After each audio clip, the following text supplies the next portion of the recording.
Olá e sejam bem-vindos ao nosso podcast Papaya Bem. Hoje o tema vai passar pela sexualidade e osteotomia. Para quem não está tão familiarizado com o tema, passo de uma forma muito sucinta a contextualizar. Pessoa ostomizada é aquela que precisou de passar por uma intervenção cirúrgica para fazer no corpo uma abertura ou caminho alternativo de comunicação com o meio exterior para a saída de fezes ou urina, assim como auxiliar na respiração ou na alimentação. Essa abertura chama-se estômago. Para falarmos sobre o tema, convidamos a Andreia Lima, de 28 anos, e que há 4 ficou ostomizada devido a uma doença intestinal. O percurso não foi fácil, 6 meses de internamento, mais de 23 idas ao bloco operatório, e é nesta fase que decide criar o seu blog, Crónicas de uma Barriga Renovada. Neste sítio digital, a Andreia tem o propósito de desmistificar o tema, sabendo que grande parte dos ostomizados acabam por se isolarem, os níveis de autoestima diminuem, refletindo-se muitas vezes na vida sexual. Do ponto de vista profissional e experiência na área, convidamos a enfermeira Catarina Ribeiro, enfermeira há 15 anos, a trabalhar em Oncologia há 14, no IPO-UFG Coimbra e membro integrante da consulta de Oncossexologia nesta instituição desde 2018. Na última década contactou com centenas de mulheres com quem realizou educação sexual e prestou aconselhamento na área da saúde sexual e erotismo. Pós-graduada em Counseling Sexual e em Sexologia Educacional pela Sociedade Portuguesa de Sexologia Clínica. Detentora da página Saúde no Feminino, @Saúde no Feminino, onde aborda temas sobre a saúde íntima, feminina, literacia corporal e sexualidade. Para abrir discussão, começo por citar Fernando Teixeira de Andrade. Há um tempo em que é preciso abandonar as roupas usadas, já que têm a forma do nosso corpo, e esquecer os nossos caminhos, que nos levam sempre aos mesmos lugares. É o tempo da travessia, e se não ousarmos fazê-la, teremos ficado para sempre à margem de nós mesmos. Pergunta a Andreia quais foram os caminhos que tiveste de abandonar ou reajustar nestes 4 anos. Primeiramente, obrigada pelo convite. E eu não abandonei nenhum caminho, eu encontrei novos caminhos. Boa. Acho que é mais correto dizer isso. Ok, mas diz-me uma coisa, como é que foi esta tua experiência, não é? Porque lidas com um novo corpo. Sem dúvida. Apesar de que, desde que fiquei ostomizada, que comecei a gostar muito mais do meu corpo do que no resto dos anos. Portanto, eu era uma pessoa bastante preconceituosa com o meu próprio corpo, bastante... como é que eu ia dizer? Complexada? Basicamente eu metia defeitos em tudo, não havia nada que eu pudesse dizer que gostava, e desde que fiquei ostomizada parece que liguei a ficha e que deu clique para conhecer este meu novo corpo e poder aceitá-lo na totalidade. Que maravilha, isso é lindo. E tu consegues perceber porque é que isso acontece? Não consigo perceber, também não sei se quero, muito sinceramente, mas foi muito, muito bom e de facto tenho muita pena e lá está, eu sei reconhecer o trauma que a ostomia pode trazer num corpo, seja feminino ou masculino. Felizmente, eu como já tinha tantos outros traumas a nível do meu corpo, a ostomia veio, neste caso, resgatar essa confiança, essa autoestima. Portanto, o meu caminho foi um bocadinho diferente do que é o normal.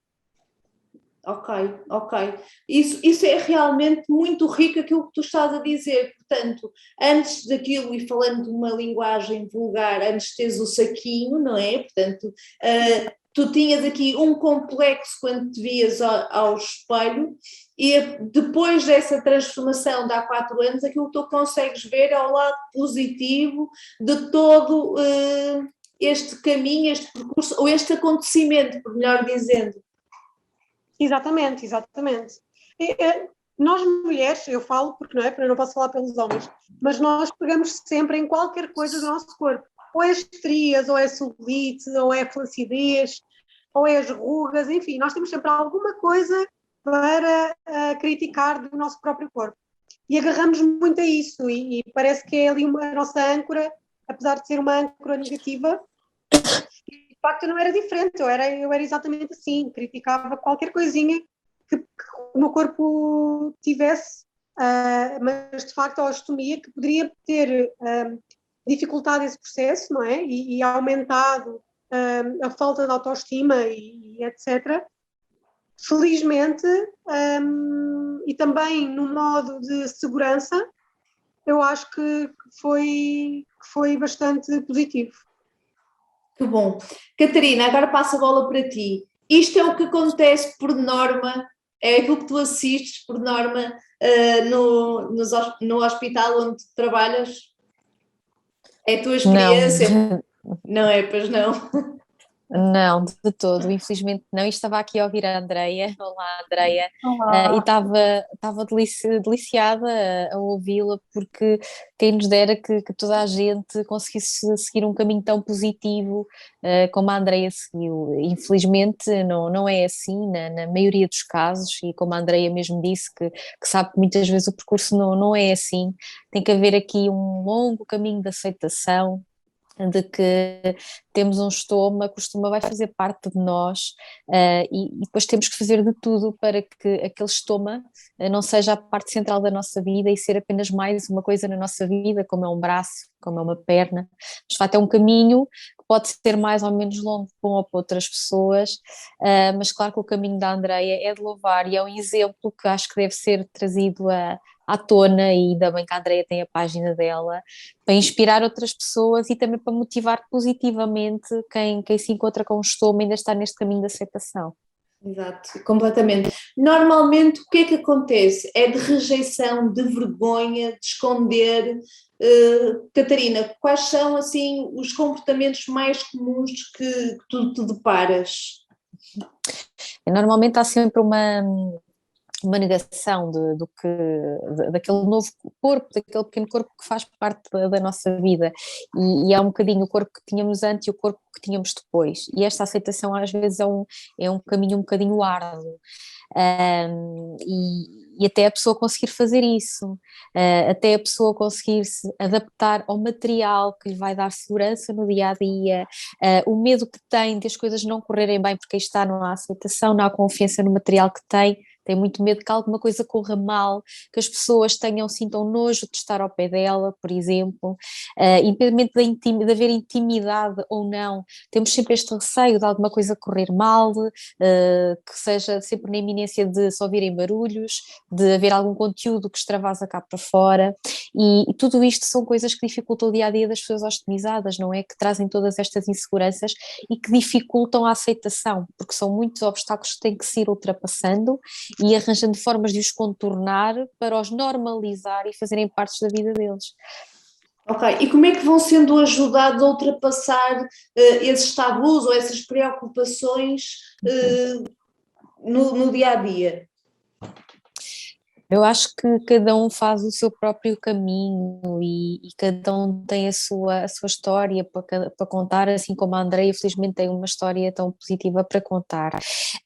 E não há uma fórmula mágica para nada na vida, não é, muito menos quando estamos perante uma ostomia. Eu acho que é muito importante a pessoa também ter o devido acompanhamento, e nem toda a gente às vezes consegue ter este acompanhamento pela estomoterapia, que há sempre uma equipa, pelo menos desde 2007, pela DGS, quase todos os hospitais, não consigo dizer se todos, mas esta informação está disponível, quase todos têm uma consulta de apoio de estomoterapia.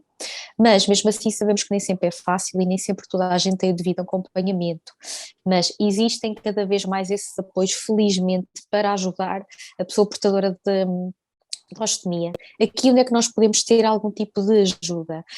Claro que tentamos sempre, com toda a informação que se detém sobre a estomoterapia, ajudar a pessoa, seja na aceitação, seja por ler em contato com outras pessoas que também tenham passado pelo mesmo, quando isto é possível e solicitado, não é? Não é algo que seja imposto, pode ser uma pequena ajuda, o avaliar a pele, avaliar o tipo de fezes que a pessoa tem, isto falando de uma ostomia de eliminação, como é o caso que estamos agora aqui a falar. Conhecer a pele, conhecer o material, consoante do tipo de estômago que tem, tudo isto é um acompanhamento especializado que é importante para a pessoa conseguir lidar com o seu estômago, saber cuidar bem dele, esperar segurança com o material que utiliza com o seu estômago, e acho que a partir do momento em que a pessoa começa a ter alguma segurança com aquilo que tem, já começa a ser um caminho que começa a ser direcionado em alguma autonomia e segurança e até aceitação. Não sei se a Andreia concorda comigo, mas acho que só o facto de a gente pelo menos perceber como é que o nosso intestino funciona, isto demora tempo, não é? Pode demorar bastante tempo até conhecermos os nossos hábitos, principalmente dependendo do tipo de ostomia que nós temos, e é uma luta muito grande às vezes para descobrir qual é que é o material mais adequado, não é, Andreia? Sim. Isto tudo demora tempo e consoante isto se vai conseguindo, o empowerment que cada um tem vai aumentando, a autoconfiança vai aumentando e a partir de baixo se vai começando a resgatar aquilo que foi ficando um bocadinho para trás. Portanto, vai-se começando a resgatar a autoconfiança e ir trabalhando a autoconfiança para aquilo que estamos a dizer. Andreia, como é que foi este processo desde o início? Porque tu vês com com um elemento externo a ti, não é? Portanto, desde o início, como é que foi esta habituação? Como é que foi a relação com este elemento? Na realidade, mais uma vez, a minha história é um bocadinho diferente do comum. Ou seja, a maior parte dos ostomizados é ostomizado sem sequer saber o que é uma ostomia. E sem terem qualquer tipo quase de conhecimento do que é que vai fazer, o que é que vai acontecer, o que é o estômago, enfim, não têm qualquer informação prévia das ostomias. Eu, quando fui intervencionada, eu solicitei ser ostomizada numa altura em que o desgaste físico, mental, enfim, já estavam num limite e que eu já não iria aguentar muito mais o processo de tratamento, medicações, enfim. Então eu quando fui intervencionada, apesar de eu não saber fisicamente o que era ter uma ostomia, eu já tinha uma ideia. E lembro-me perfeitamente que fiquei muito aliviada, porque até ser ostomizada ainda foram algumas operações para evitar que isso acontecesse, lá está. Mas de facto, quando acordei, foi um alívio e foi uma sensação de, felizmente, que já estou ostomizada. Então, tive apenas um dia, depois de algum tempo já ostomizada no hospital, quando fui para casa, foi o meu primeiro impacto. Ou seja, porque eu estava sempre acompanhada no hospital, com médicos, enfermeiros, tinha a minha melhor amiga que era a campainha, portanto, qualquer coisa que acontecesse eu não estava sozinha. Ir para casa sozinha, pós-ostomia, no primeiro dia isso sim foi o impacto de ok, isto é para sempre. Mas também foi essa noite, chorei o que eu tinha para chorar e pronto. E a partir daí, let's go. Ok. Diz-me uma coisa, o que é que isso afetou na tua relação com o outro? Na tua confiança com o teu parceiro sexual, como é que isso afeta, se é que afetou? Ou como é que tu resolveste a situação? Afeta sempre. Okay. Não vamos estar a ser hipócritas e dizer que é tudo um mar de rosas, porque não é.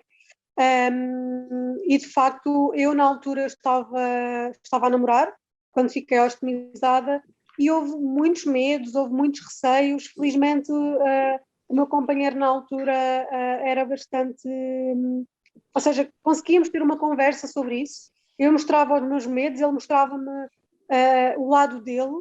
Portanto, acabou por facilitar também essa comunicação e acho que é fundamental haver uma boa comunicação com quem nós temos ao lado. Depois, quando terminei essa relação, confesso que, ou seja, o medo está sempre lá, não é? O medo da rejeição, o medo... Não é a vergonha. No meu caso, eu não considero que é uma vergonha. Não é a vergonha, é a rejeição. É a rejeição que assusta, não é a vergonha. É perceber. Porque, lá está. Ou seja, se eu mostro em redes sociais, se eu mostro em televisões, se eu mostro em qualquer sítio, eu não considero que seja vergonha, mas sim um medo da rejeição. Porque imagina, podes-te encarar, exatamente, porque tu podes-te encarar com um homem, com um parceiro que não sabe da tua situação, mas depois ficando a saber, pode-se sentir retraído e não saber lidar com, não é? Portanto, e não sentir, esse é o teu receio, esse é o teu receio, por assim dizer. Exatamente, e na altura, depois, há algum tempo, já de eu estar sozinha e tudo mais, a Andreia resolveu ir para o Tinder e fazer quase uma espécie de estatística, que era qualquer pessoa, eu tinha imensas mensagens e a primeira coisa que eu fazia era enviar o meu blog e o meu Instagram e dizia, depois de veres isto, se quiseres continuamos a conversar. E de facto, a grande percentagem de pessoas deixou de responder. E obviamente que isso para uma mulher é devastador. É horrível, é devastador. E na altura, como eu ia numa de brincadeira, aquilo poderia ter corrido muito mal para mim, no sentido de me deitar completamente abaixo, mas como eu estava naquele jogo, até inclusivamente incluí uns amigos e tudo mais, para ver no que aquilo ia dar, no caso, eu não levei aquilo tão a peito. Mas, de facto, pode ser um caminho bastante perigoso, mesmo a nível Foi um estudo sociológico. Foi quase um estudo sociológico. Mas foi muito interessante ver a reação das pessoas e ver que, de facto, apesar de ser clichê, dizerem que não é o corpo que importa e não é tudo um mar de rosas, não é assim. Então, aquela fase foi tanto evolutiva como perturbadora, posso dizer. Claro. E então eu fazia sempre isso e até agora, até há pouco tempo conhecer o meu atual companheiro, não é? Que ele também já me conheceu com a ostomia e o processo foi o mesmo. Por acaso não foi através de Tinder nem nada do género, mas também a primeira coisa que eu fiz foi, amigo, está aqui, vai conhecer primeiro, não me faças perder tempo e é isso. Ok. É isto que eu sou, não é? Portanto, é isto que vais ter que, desculpa a expressão, que não é mais bonita, mas que provar. Portanto, esta é a minha verdadeira essência visual, não é? E que muitas vezes se sobrepõe à psicológica e à emocional, infelizmente. Catarina, isto é um caso que se repete, não é? Que tu sentes isso nos hospitais, certamente. Portanto, não só a rejeição do outro, mas a própria autorrejeição, que é as pessoas não se permitem ao contacto. Muitas vezes deve acontecer isso. Sim, infelizmente acontece muitas vezes, principalmente no início, as pessoas estão no início de uma grande jornada de aceitação e de conhecimento do próprio corpo. Inclusive tenho doentes que me dizem que no início deixam de dormir com o companheiro ou com a companheira, que é uma coisa que nós depois temos que tentar acompanhar no sentido de até se pode perceber isto no início, quando alguém está a tentar perceber como é que as coisas funcionam, como é que o material decola, descola, como é que o intestino funciona, podem acontecer pequenos incidentes, pequenos, grandes incidentes, e também é importante que a pessoa se sinta confiante a voltar a tomar a sua rotina, e até mesmo de intimidade, mas por isso tem que ter esta confiança toda, porque não é confortável estar a dormir ao pé de alguém, por exemplo, e um saco descolar-se e ficamos com a cama cheia de fezes, não é? Porque aquilo é novidade, quer para a pessoa que tem que lidar com isso, quer para a pessoa que está ali ao lado, também o estômago é novidade para ela também. E muitas vezes quando as pessoas dizem que se separam, e a nossa tendência é, mas não podem fazer isso. Pronto, temos que ver, temos de ter calma, porque a pessoa também precisa de calma e de espaço para perceber como é que tudo vai funcionar. para depois conseguir ir de encontro ao outro. Nós depois temos de estar em alerta se isto se prolonga para uma vida inteira, não é? E porquê é que se prolonga? O que é que motiva? É insegurança do quê? É falta de aceitação do quê? O que é que nós podemos fazer para melhorar isto? Por isso eu acho que é este processo inicial de aceitação, de conhecer como é que o intestino vai funcionar, porque afinal de contas deixamos de ter um esfíncter, não é? Que controla a saída das fezes. Uma coisa é quando, por exemplo, nós estamos numa situação qualquer, até sentimos ali um pequeno desconforto, mas nós conseguimos fazer o aperto. Às vezes não é? Mas conseguimos fazer o aperto e mais ou menos controlar a situação dentro do possível. Quem tem o estômago não tem o esfíncter, ou seja, perde este controlo. Então é importante que a pessoa que tem uma ostomia reconquiste este controlo também de outras formas, não é? Percebendo que se eu comer isto ou aquilo, o meu intestino comporta-se desta maneira. Claro que apesar de não haver um controle e os hábitos intestinais mudam, mas com um período de tempo algumas pessoas até já sabem mais ou menos quando é que aquilo irá funcionar, seguindo estas determinadas regras. Ou, por exemplo, eu sei que tenho receio do odor, existe material para isso mesmo, já sabem, por exemplo, qual é que são os alimentos que podem mais ou menos contornar a situação, ou se comeram alguns alimentos não quero chamar proibidos, mas que já sabem que não recomendados, exatamente, Andreia, que pode nos dar ali um ou outro desconforto ou algum constrangimento. Pronto, nós ao irmos conhecendo toda esta dinâmica, a pessoa vai começando a ganhar uma confiança para consigo e para se aproximar dos outros, não é?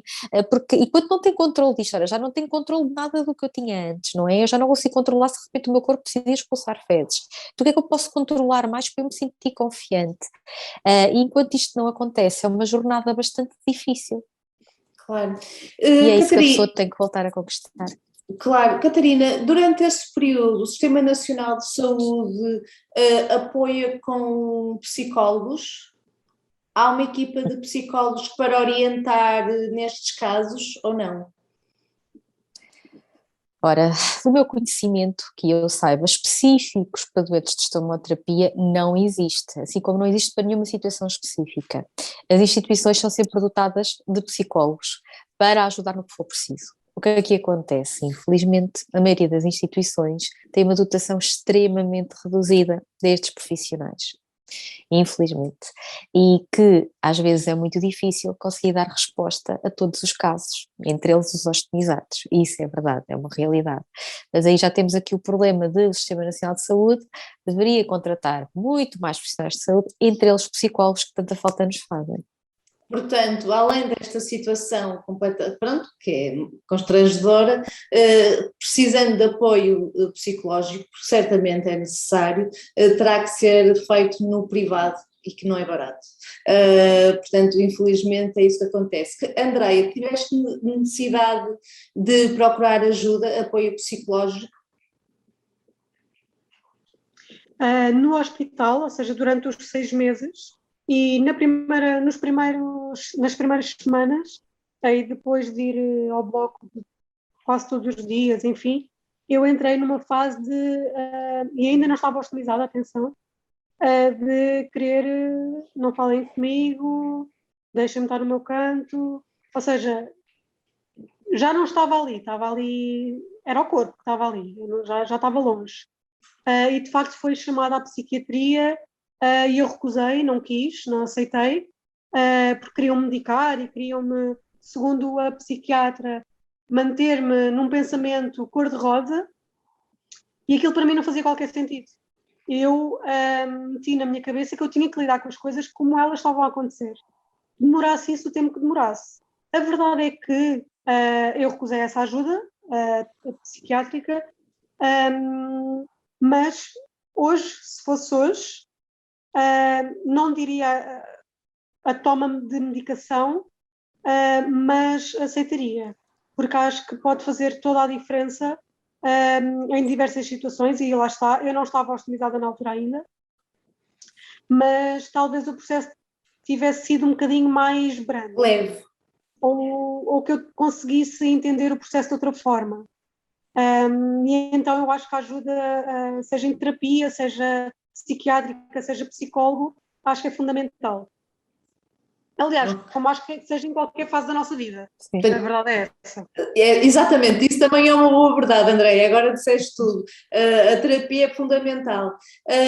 Portanto, hoje em dia não fazes terapias, não sentes necessidade? Não, eu faço terapia, não a nível da osteotomia e tudo mais, mas a nível geral da minha vida. Claro, ok, ótimo. Isso é um bom exemplo. Isso é um bom exemplo. Isso é ótimo, um bom conselho. Sim, e faz toda a diferença, e acho que para além de nos ajudar em todos os aspectos da nossa vida, quer a nível também da nossa mente e tudo mais, eu acho que nos deixa e que nos faz ser melhores pessoas também. Então, no meu caso, eu recomendo a toda a gente que faça, mas lá está. Depois temos aquela questão, não é? Que a terapia não é acessível a toda a gente. Não é, infelizmente não é. Andréia, neste momento tu sentes-te realizada e estável emocionalmente, bem resolvida contigo própria? Estou a construir isso. Ainda estás num processo de construção? Ou seja, eu acho que nós estamos sempre, em toda a nossa vida, em processo de construção. Verdade.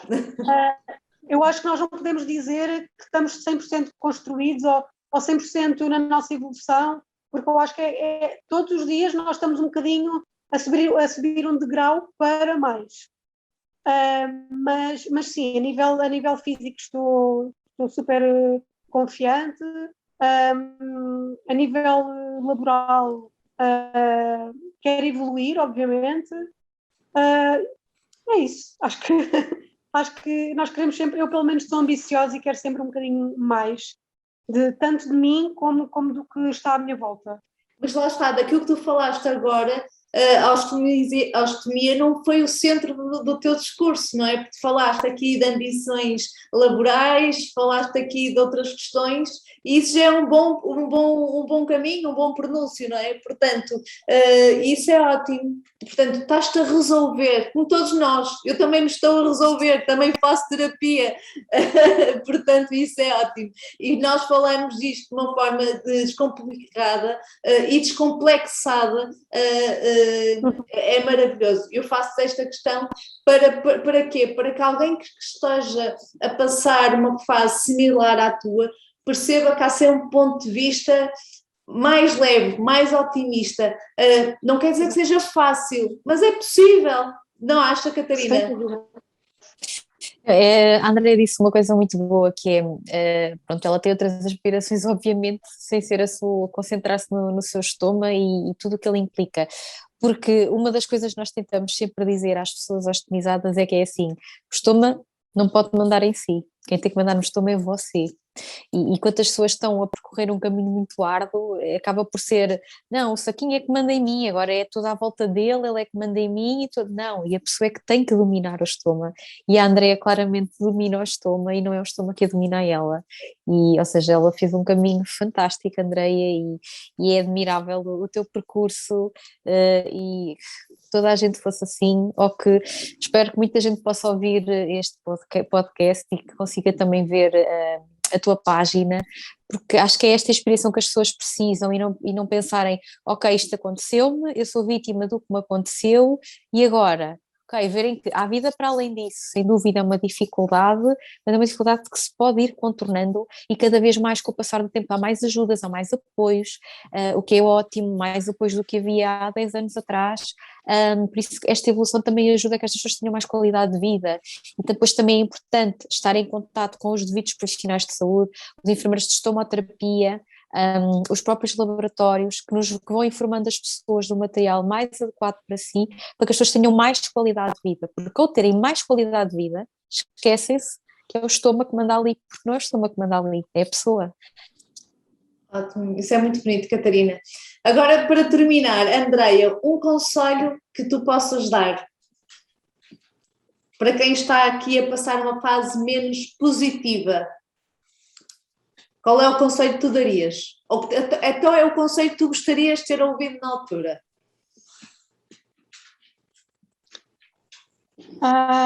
Nada é o fim, tudo é o princípio. Esta é a minha frase e vai sempre ser. Que é, a osteomia pode, obviamente, mudar a nossa vida, mas ela não manda na nossa vida. Somos nós que temos que ter o controle nela, somos nós que dominamos a nossa vida. A ostomia é um pormenor, tal como outra coisa qualquer da nossa vida. Então eu acho que as pessoas têm que se focar nelas, acima de tudo, e descomplicar. Porque acho que o grande amigo da ostomia é a complicação. Então eu acho que é descomplicar, é procurar ajuda, é saberem que as pessoas não estão sozinhas, porque nós somos imensos, nós somos muitos. E acho que partilhar histórias, não é? Partilhar experiências, não é? Não nos sentirmos sozinhos. Catarina, qual é o conselho que deixa? Olha, não sei se tenho um conselho para deixar, para além de dizer que eu, como enfermeira, e sabendo que existem os enfermeiros estomoterapeutas para darem este apoio e tentarem procurar sempre alguém que vos possa ajudar, há outra coisa importante que me ocorre mais do que um conselho, que é, muita gente não está familiarizado com o que é um estoma. E porquê é que isto acontece? Porque nós não estamos habituados a ver diversidade, seja ela qual for, seja porque estou numa cadeira de rodas, seja porque tenho um estômago, ou seja porque seja outra coisa qualquer. E uma coisa que eu acho que é importante vermos cada vez mais na comunicação social, coisas na televisão, ou o que for, aparecer pessoas com mais diversidade, e que sim, também seja pessoas com estoma, para que pareça cada vez que é normal, porque são pessoas normais como nós, têm apenas uma forma diferente de cuidar da sua eliminação, da sua respiração, da sua alimentação, e é importante trazer esta diversidade ao de cima, para que não só as pessoas não estranhem tanto quando lidam com alguém com estoma, e até possam ajudar no que for preciso, e assim como quando a pessoa se vive numa situação destas, perceba que é possível tudo, e que não é nada do outro mundo, e que a vida não acaba ali, e que sim, é um princípio, como a Andreia disse. E acho que esta amostra de diversidade onde os estomas têm que estar incluídos faz muita falta. Sei que não é um conselho, acho que os conselhos também depende de cada situação, mas acho que é uma coisa importante de trazer ao de cima para despertar as pessoas que a diversidade é urgente aparecer, e isto facilita a vida de toda a gente. A diversidade, a inclusão, estamos a falar aqui de valores extremamente importantes, e normalizar, não é? Tratarmos dos temas sem tabu, desta forma que estamos a falar e a tratar, e que a Papaya faz esse esforço. Quero-vos agradecer profundamente pelo vosso tempo, por terem aceitado este convite, para darem aqui voz a este tema. Muito obrigada, a maior felicidade para vocês. Muito obrigada. Obrigada, eu, obrigada também. Obrigada, Andreia, obrigada, Ana Cláudia. Muito obrigada, fiquem bem. Um beijinho grande, obrigada.